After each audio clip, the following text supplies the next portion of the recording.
Nous continuons à explorer, à étudier la méditation et les conditions nécessaires pour pouvoir développer une pratique méditative juste dans le cadre de l'enseignement du Bouddha.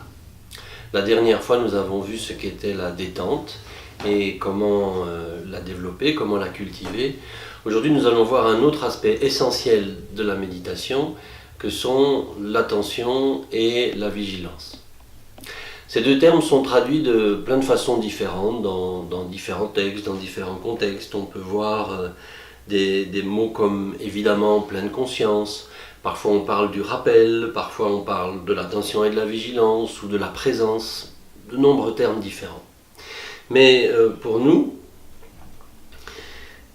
être présent durant la méditation suppose de cultiver, de développer deux états d'esprit que nous avons nommés, traduits par l'attention d'une part et la vigilance de l'autre part. Quand on parle de l'attention, en fait, la traduction la plus simple, c'est la mémoire. On peut dire aussi, de façon un peu plus élégante, la souvenance, c'est-à-dire se souvenir de ce qu'on est censé pratiquer. C'est le contraire de l'oubli. Et ça implique une connaissance de ce qui est à mettre en œuvre, ce qui est à accomplir, et d'autre part, ce qui est à éviter dans la méditation. Par exemple, lorsque je pratique, il s'agit de me rappeler qu'il me faut ne pas suivre les pensées. Lorsque je suis distrait et que j'en prends conscience, il me faut me rappeler qu'avec une douce rigueur, il me faut revenir au support de la méditation. Donc si je n'ai pas cette souvenance-là, ces rappels-là, je vais me perdre dans le flot des pensées et des mouvements qui s'élèvent dans l'esprit. Donc, il s'agit de développer une habitude, encore une habitude qui consiste à se rappeler de ce que nous sommes censés faire durant la méditation, durant concrètement la session de méditation que nous sommes en train d'accomplir.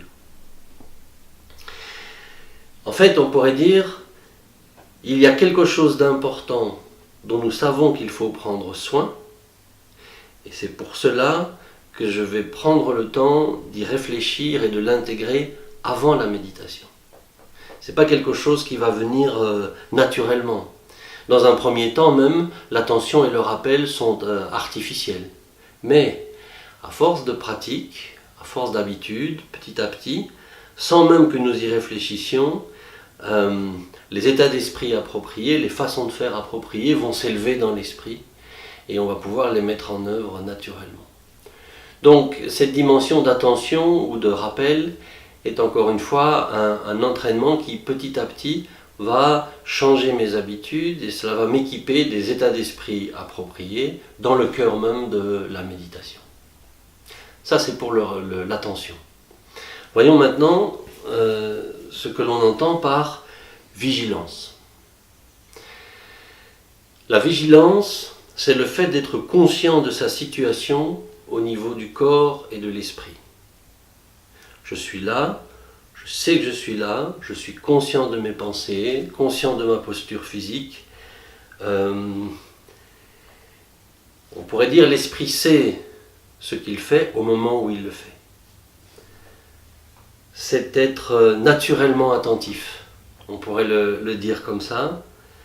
C'est être présent à ce qui est ressenti sans en faire nécessairement quoi que ce soit. Il y a une conscience, une qualité de conscience, la capacité qu'a l'esprit à être là et présent à ce qui lui arrive, à ce qui se passe au moment où ça se passe.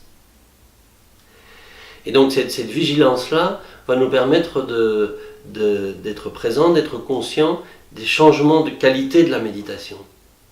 Par exemple, au moment où l'esprit, je ne sais pas moi, peut s'engourdir, être un peu plus dans la torpeur, sans s'endormir bien sûr, c'est comme un premier niveau de torpeur, la vigilance va me permettre d'être conscient de ça. À l'inverse, quand l'esprit s'agite et que l'agitation vient prendre le relais, c'est la vigilance, cette capacité qu'a l'esprit à être conscient, qui va pouvoir être au fait de ce qui est en train de se passer.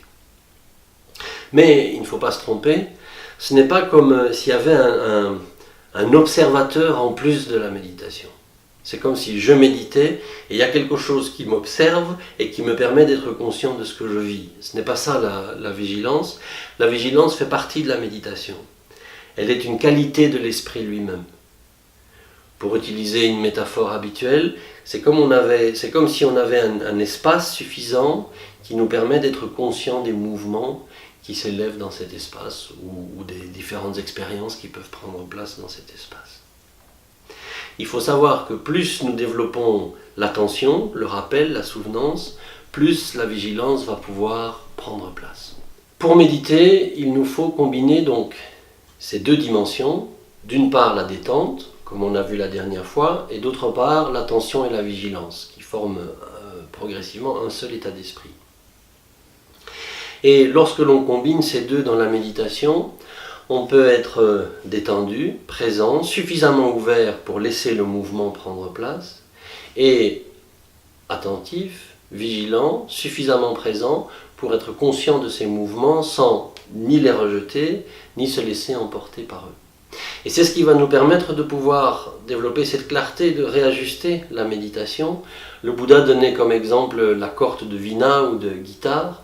Une corde trop tendue casse, et une corde pas assez tendue ne donne aucun son valable.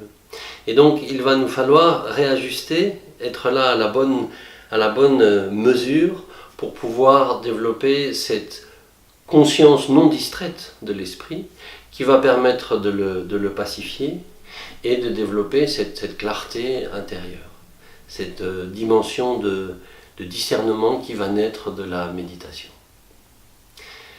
Voilà où nous en sommes maintenant.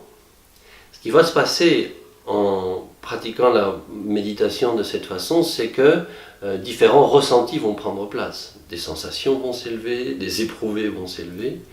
Et ce qu'il est intéressant de savoir, c'est comment rentrer en relation avec ça. C'est ce que nous verrons la prochaine fois. À bientôt.